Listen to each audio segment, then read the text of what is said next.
thought and emotion. What is prior and what is secondary?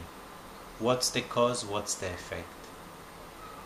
Sometimes we get confused, and when we have an emotion, anger or frustration, we cannot see that a thought was the cause for that frustration or anger. Anger is always the effect of a thought. So emotion is always expressed in the physical body as a sensation. That's first of all. That's the ground base. So the moment there is emotion, this is the body reaction to a particular thought that I might be not aware. So thought is the cause, emotion is the effect. For example, if I ask you to be angry right now,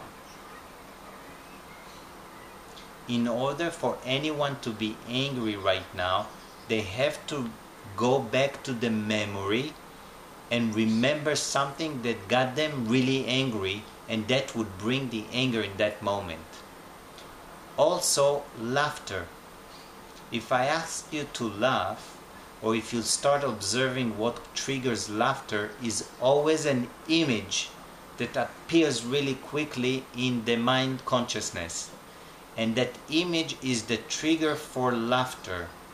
Once laughter really happens, there is no thought. The mind disappears. So the cause of the laughter was an image. The cause of anger is also an image that I believe to be real. So emotion is always an effect to a thought. How is it going to help one?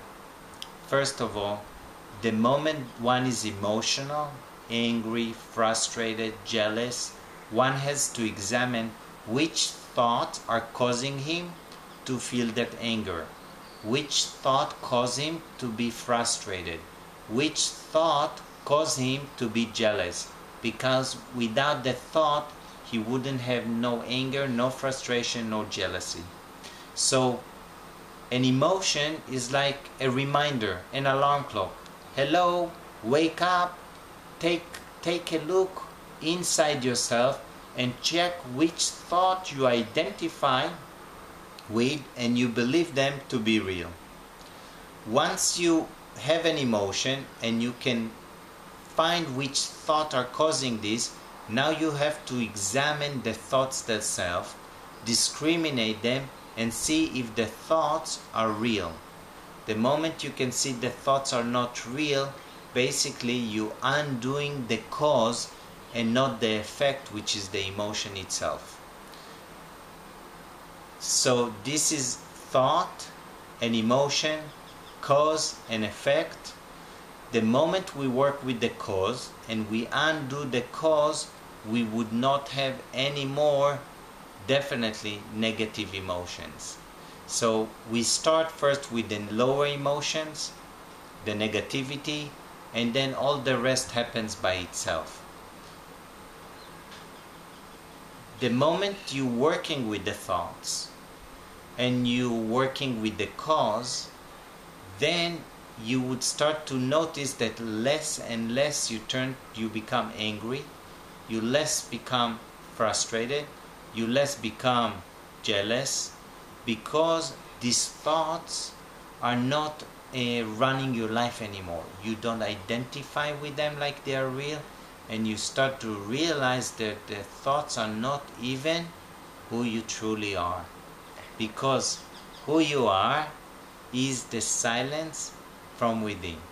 So how do I really examine the thoughts to see that the thoughts are not real? First of all, observing what's going on within me, because most of us don't know who we are. What are we made from? Whether it's physical body, whether thoughts, mind, bundle of thoughts, and that our true nature is silence. So by looking within, we start to examine our ideas and beliefs and concepts. How do we examine the beliefs? We start to question them. is the thought real? You start observing the thought and you question, is the thought meeting what is happening? So when you start to see that the thought never meets what is happening, and it's always describing something that happened a moment ago, you start to see that the thought is just a memory.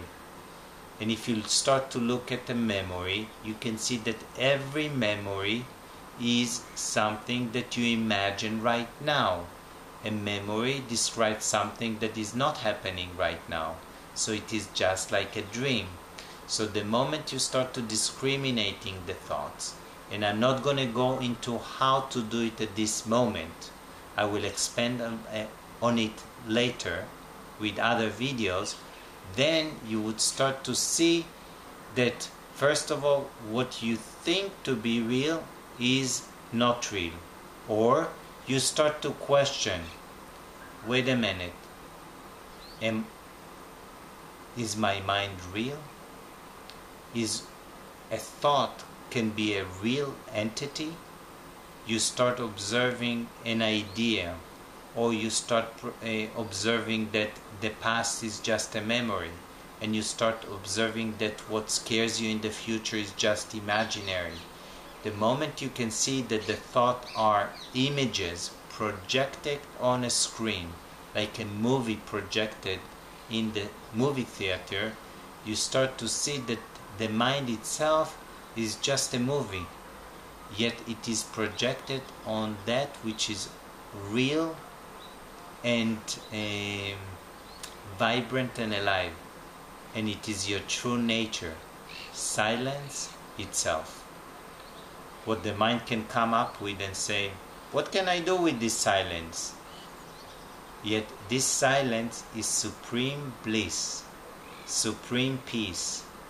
It is absolute happiness, and the mind is looking for it, yearning for it, knowingly or unknowingly.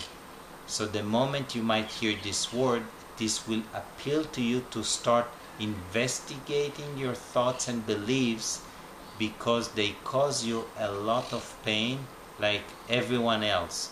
The moment one identifies with the thought like it is him or her, they undergo a lot of suffering. They hate themselves, they don't like particular thought, they resist particular ideas. If there is emotion, which is a physical sensation in the body, the mind starts to react to it and wants to go away from it, and that way it sustains and maintains the sensation, the emotion itself. So when you start to see how the mind works and its patterns, how it is constructed, then you start observing it, you start to awaken to the mind itself. Thank you, countless blessings, all the very best.